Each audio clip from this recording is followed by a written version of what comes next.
Unboxing. De Marcus Miller.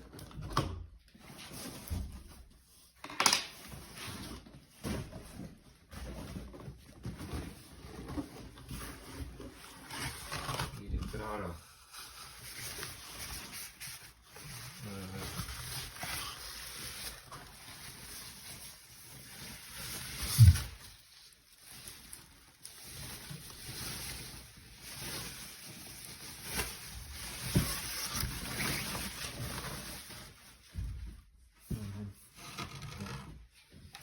Gwenny.